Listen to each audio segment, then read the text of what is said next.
Addiction can come in many forms. People can get into these horrendous habits, for example, overusing alcohol, drugs, gambling, and so on.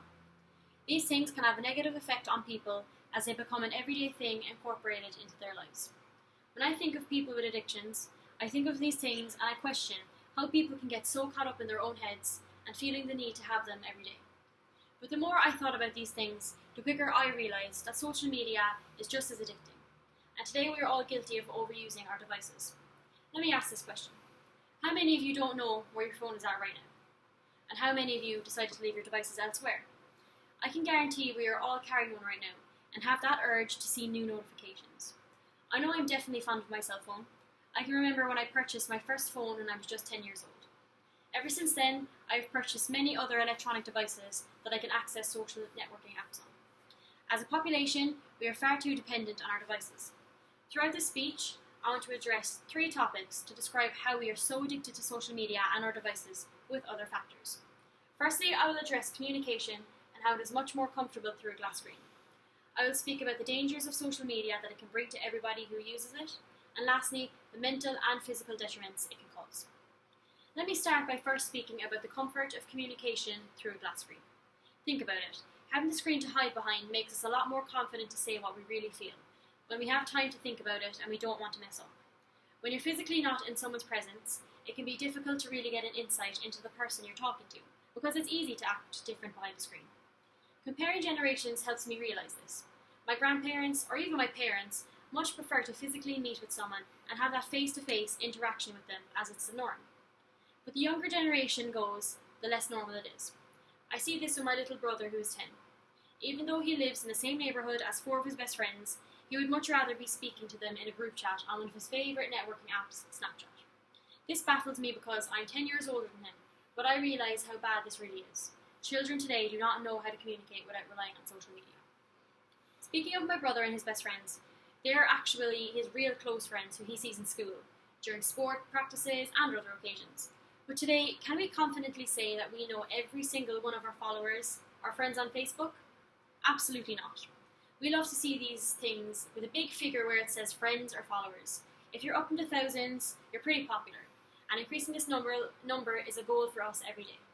According to the American Academy of Child and Adolescent Psychiatry, 90% of teens aged 13 to 17 have used social media once in their life, and this number is terrifying already. 75% of us use at least one social media app, 51% visit them daily, and the scary thing is, teens spend almost 9 hours online a day. That leaves barely any time for anything else. There are so many different types of social media apps out there to use today. All of them aim to communicate online. The popularity of these apps have increased drastically over the years. I can remember back in middle school, I certainly wasn't allowed any of these apps. I first downloaded them when I was about 15 years old, and I had to hide them from my parents because I knew they wouldn't allow me to use them. Today my brother has an account on all of these apps that I mentioned. My parents are well aware of this, but nowadays it's the norm in our society. All of his schoolmates use them every day, so why shouldn't he? These apps have been progressing for years now, constantly updating and trying to improve its quality in the aim so no users would ever uninstall or deactivate an account for them. Before, Snapchat was strictly used for sending pictures back and forth to friends. But today, you can send private messages and even video chat any of your friends on the app. Video chatting has become exceptionally popular and it can connect people from all over the world. There are multiple ways to video chat today, the most popular being FaceTime, Skype, or even Omegle. Now that I've addressed the basics of communication, let me bring the dangers of a camera screen to your attention. It's as simple as this. Some of these apps are highly unsafe to use, especially for young people who don't know how others apply themselves online. Let's speak about Omegle. It was designed for people to communicate with others from all over the world. If you were to log on right now, I can assure you would get a rude awakening to what goes on site in the world of communication. Oftentimes it is used as an anonymous pornographic site to see live footage of sexual activities happening in the moment. And this upsets me that children are not informed enough on the dangers that they can face. It's not just Omegle that holds dangers. There are lots of other apps that can be unsafe towards us all, and one that comes straight to my mind is TikTok. Yes, it is super addicting and fun to watch pointless videos of people dancing, but there are lots of inappropriate and explicit content shown every day. A woman I babysit for has 2 twin daughters aged 7 and a son aged 6 who are great kids, but these children share an iPad and, not surprisingly, downloaded TikTok and quickly got addicted to watching these homemade videos. It wasn't long until these children were asked parents, what is twerking, and coming up with new words that I didn't even know existed. Again, no one knows what's going on behind these apps because there is no control or limit on what's posted.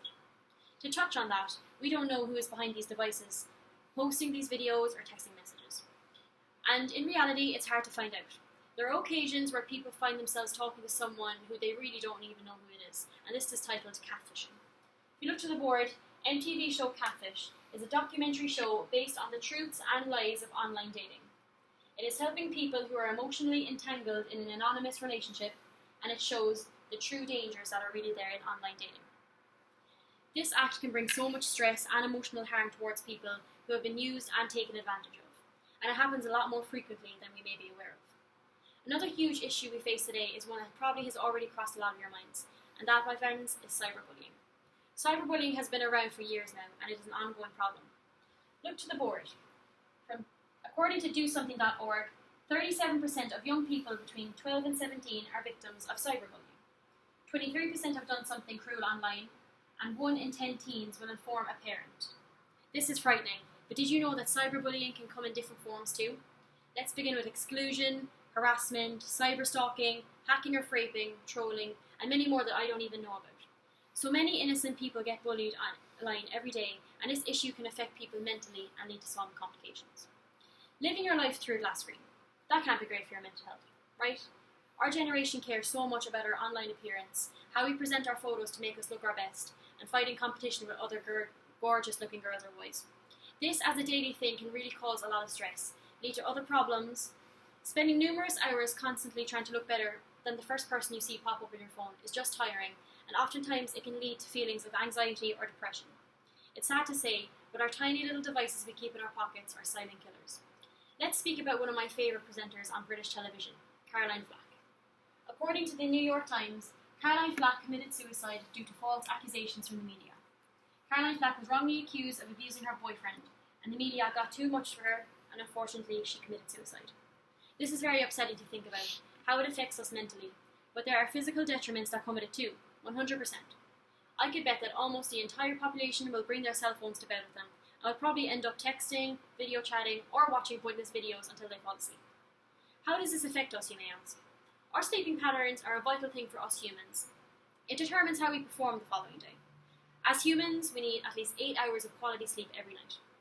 As well as our sleeping patterns being affected, think of the damage it could do to our eyes.